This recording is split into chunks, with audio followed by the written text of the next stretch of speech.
All right, welcome to this Executive Explainer. Today, we're unpacking a methodology that, if you're in the monitoring and evaluation space, you've probably heard of, but maybe haven't fully leveraged. It's called most significant change. Now, let's be clear up front. When we hear the word stories in professional evaluation, it's really easy to picture those soft, anecdotal PR exercises. You know the ones. But actually, scratch that. That is exactly what we are not talking about today. Instead, we're diving into a highly rigorous evaluative tool, one built specifically for those complex, messy environments where standard numbers they just can't tell the whole truth. So let's jump right in and see exactly how qualitative narrative is transformed into structurally sound evidence. We've got a great roadmap for today. We'll start by defining the data gap, then look at what most significant change actually is and where it came from. From there, we'll walk through the 7-step cycle, really unpack the DNA of what makes evidence strong, and finally look at the ultimate learning shift this creates. Let's get to it. Section 1. The data gap and the limits of our traditional KPIs. So we have to start with a pretty stark contrast in how we measure success, right? A traditional results framework is beautifully linear. It tracks pre-planned milestones, it counts activities. Did we train 500 people? Yes, check the box. But here's the problem. That linear approach entirely misses the complex web of unexpected relational and behavioral shifts that actually drive human and institutional change. Traditional indicators are great at telling us what changed, but they are completely blind to why it mattered. Or worse, they miss if an entirely unexpected outcome was actually the most important result of the whole program. And that means we need a totally different kind of tool, which brings us to a foundational technical concept in our field: complexity-aware monitoring. You know you need to deploy this when you're working in highly adaptive environments. I mean, if you're trying to measure shifts in social cohesion or institutional trust or community empowerment, you're dealing with non-linear outcomes. You simply cannot reduce those deeply relational, lived experiences into a neat binary KPI. Section 2. Defining most significant change. So what is MSC? Like I said, it is absolutely not just storytelling. It's actually a highly structured dialogical process. It all starts with the observation and collection of raw narratives of change. But then, and this is key, those raw narratives are put through an incredibly rigorous curation process that's driven by stakeholder dialogue. Groups actually sit down to review, compare, and frankly argue over the significance of these accounts until selected evidence emerges. And all of it is backed by a documented rationale.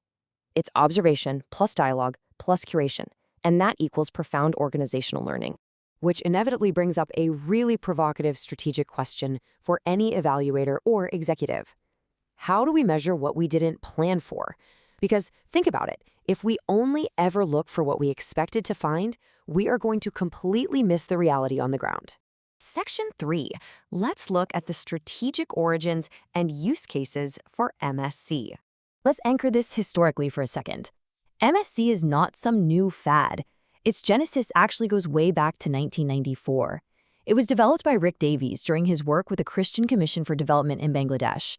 He specifically designed it as an evolutionary approach to monitor complex change, precisely because he couldn't rely entirely on predefined indicators. And then later on, this technique was formalized and refined into the globally recognized standard it is today, thanks to the collaborative work of Rick Davies and Just Start. So practically speaking, when do you use it? Well, MSC absolutely thrives in complex environments where outcomes are unpredictable, situations where change emerges through interactions rather than linear pathways. It's your go-to for hard-to-quantify shifts, things like confidence or agency, and crucially, you deploy it when you have competing definitions of success. So if a donor values scale and efficiency above all else, but the local community values agency and trust, MSC is literally built to handle and navigate that exact tension.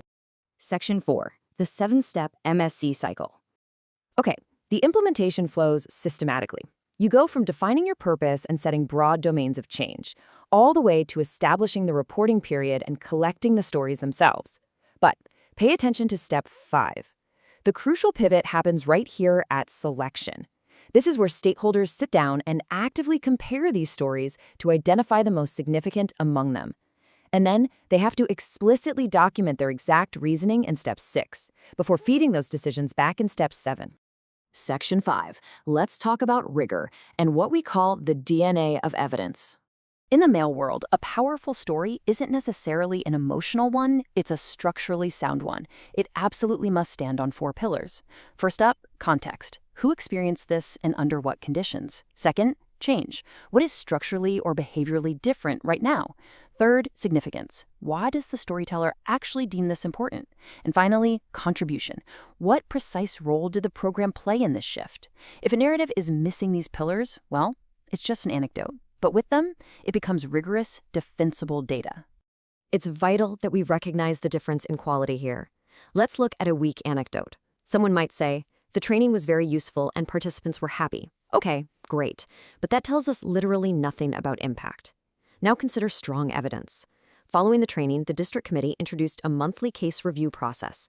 Participants considered this significant because unresolved referrals had previously remained untracked. See the difference? That strong version proves an absolute necessity. It captures a measurable behavioral and institutional shift.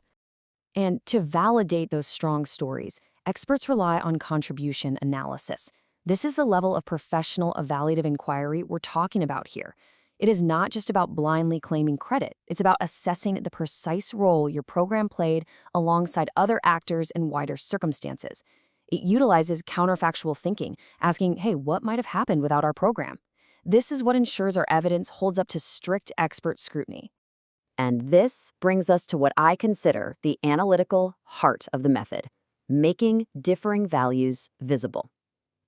See, a donor might define success entirely by the number of people trained. They value scale and efficiency. A participant, on the other hand, might define success as influencing a local decision for the very first time. They value agency. MSC forces these differing values to become visible and discussable during that selection process. It essentially forces organizations to clarify what outcomes they genuinely value, dragging conflicting definitions of success right out into the open. Which leads to this absolutely profound realization. The primary evidence is not the story itself, but the selection rationale. I'll say that again. When stakeholders argue over which story to select and then document why they chose it, that documented reasoning is your ultimate data. It reveals the true underlying values of the organization. Section 6, the ultimate learning shift. Now, to maintain expert standards, you've got to have structural safeguards in place. First, you must actively probe for negative, unexpected, or mixed outcomes. If you only collect happy stories, your data is basically useless. Second is factual verification. You have to corroborate key claims through interviews, program records, and direct observation, a process we call triangulation. And third, document dissent. Consensus is not required here. If stakeholders vehemently disagree on a story's significance, documenting that disagreement is an incredibly important evaluative finding in itself. As practitioners, we have to actively fight specific evaluative biases. We have to avoid pro-success bias to prevent creating an echo chamber of positive PR. We absolutely cannot lack triangulation. We have to verify our data. We cannot ignore dissent by just assuming consensus is mandatory. And finally, we must never confuse significance with representativeness. A profound institutional change can be highly significant, even if it's an outlier and not representative of the entire population. That's a crucial distinction. All of this represents the ultimate shift in mindset that MSC creates. Traditional KPIs keep us trapped in basic accountability, constantly asking, what did we do? How many activities did we complete? MSC redirects that energy upward. It drives practical organizational learning by forcing us to ask a much more vital question. Based on these complex lived experiences, what should we do differently now? So, I want to leave you with this final, provocative thought to consider for your own work. Are your traditional KPIs masking the most significant changes actually happening in your programs? Think about it. If you're only looking at the numbers, you might just be missing the whole story. Thank you for joining me for this explainer. Keep asking the hard questions, and I'll see you next time.